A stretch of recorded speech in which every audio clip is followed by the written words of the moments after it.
Salut à tous. Aujourd'hui, courte vidéo, sans prise de tête, mise à jour concernant l'écran Enerlink que je possède déjà depuis quelques mois maintenant.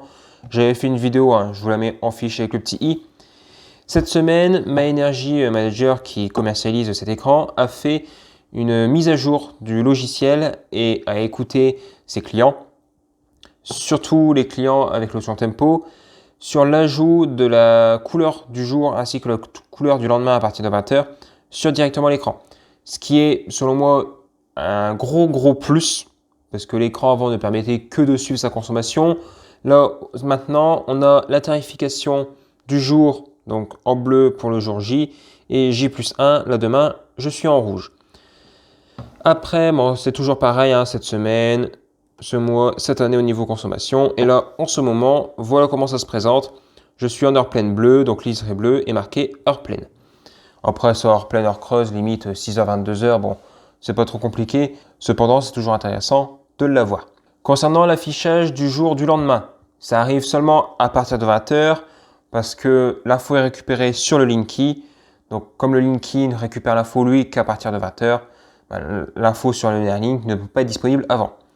Il semblerait même que d'après ce que j'ai vu directement depuis la communication de MyEnergy Manager à ce sujet, c'est que l'info tempo, même si la couleur du lendemain est annoncée à 11 h, visiblement elle est susceptible, en cas d'événement particulier qui interviendrait avant 20 h, la couleur est susceptible de changer.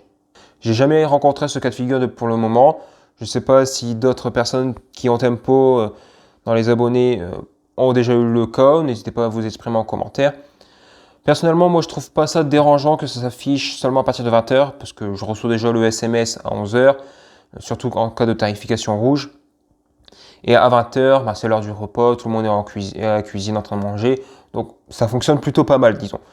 Brièvement, je vous montre ce que j'avais fait avant pour connaître la tarification du lendemain, surtout pour informer les gens de la maison, tous les occupants, de la tarification du lendemain. Parce que moi je reçois certes le SMS et le mail. Le mail est facilement transférable à une autre adresse mail, mais un SMS, c'est tout de suite un peu plus délicat. Donc, au moins, certes, il fallait le faire mise à jour et penser à le faire, mais c'était simple et efficace. Je sais, certains me diront en commentaire que j'aurais pu bricoler un petit afficheur tempo avec un ESP, une connerie comme ça. J'ai vu pas mal de tutos sortir ces derniers jours sur YouTube à ce sujet. Mais au moins là, c'était rapide, pas de prise de tête, voilà, essentiel. Clairement, je n'avais pas le temps de penser à développer et à étudier un système.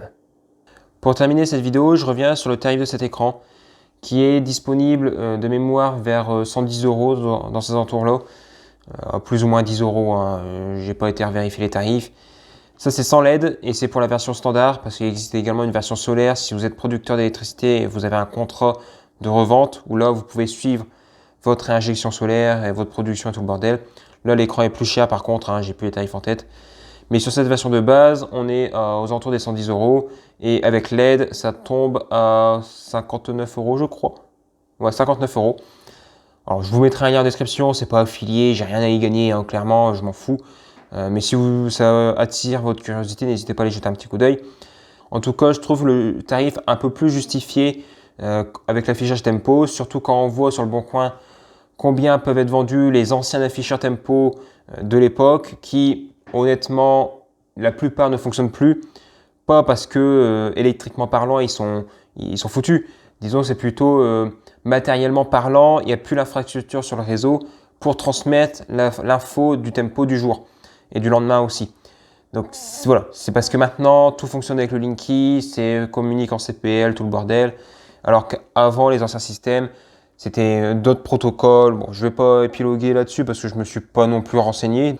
Mais clairement, quitte à dépenser des sous, alors certes, ça coûte sans LED plus de 2 fois le prix, mais autant acheter un écran comme ça qui permet en plus de suivre sa conso et de faire quelques économies. Comme d'habitude, vous connaissez la musique. Si la vidéo vous a plu, n'hésitez pas à partager, commenter et à mettre vos plus gros likes. Si cela n'est pas déjà fait, vous pouvez vous abonner avec le bouton qui vient d'apparaître à l'écran. Et moi, je vous dis salut à tous et à la fois prochaine.